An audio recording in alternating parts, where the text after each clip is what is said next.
So how do you then diagnose? Like, how do you rule in and rule out FND? So I would say, kind of like number one, you rule out other things. So in most cases, you need to do a pretty thorough diagnostic workup, and often that takes, neuroimaging of some sort, maybe, EMG, maybe labs, who knows what. But you need to kind of rule out everything else. But then the idea is ruling in FND. So there's a whole, chapters and articles and whatnot devoted to what is the clinical evaluation to rule in FND. So it's a neurologic exam, but it looks like a little bit different than your elementary neurologic exam. And what you're looking for are a few different features. One, generally speaking, you would expect symptoms to be inconsistent. So, if you know how somebody with hemiparesis would present after a stroke, it might look a little bit different in FND. It would be variable.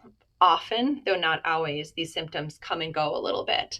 So they might be more present one day than the other day, or it might also come and go as a function of what someone's paying attention to.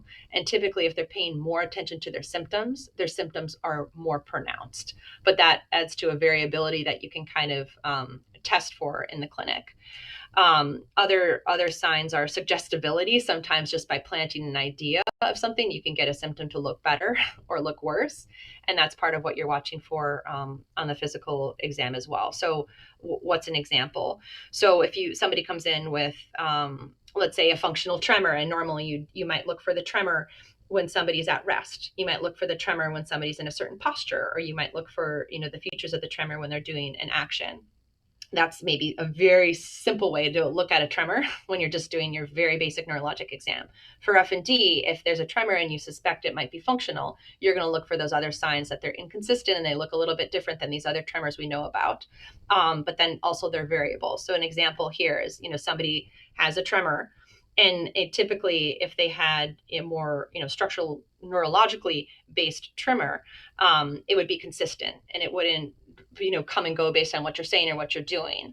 But in FND, because we try to unmask normal function, when you're examining their tremor, you might have them start to do something with one hand and see if you can basically change what happens in the other hand. Or you might distract them when they're doing, they put their arms out and they're tremoring. You might do a cognitive task, like, can you count backwards, do serial sevens or something, and that's going to basically take their attention off their tremor and onto a challenging cognitive task. And sometimes that can make the tremor look better. There's other things you can do with, like, rhythm and music to see if you can entrain someone's tremor to a certain beat and then change the beat, and it can speed up or slow down. And this is kind of looking for, in some way, the stickiness of the symptoms or the changeability of the symptoms. But like, you have all these different ways of testing for a functional tremor in your mind. And if you have enough of those symptoms and you ruled out everything else, you can start feeling a lot more confident that this is probably functional. Yeah, one of the things I really like about seeing FND patients is trying to trick them into doing things that they can't do.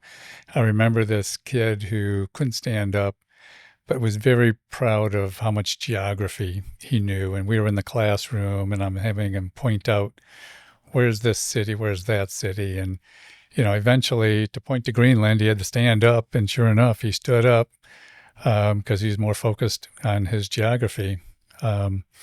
Maybe that happens more in kids than adults, but it's one of the things that at least makes it interesting.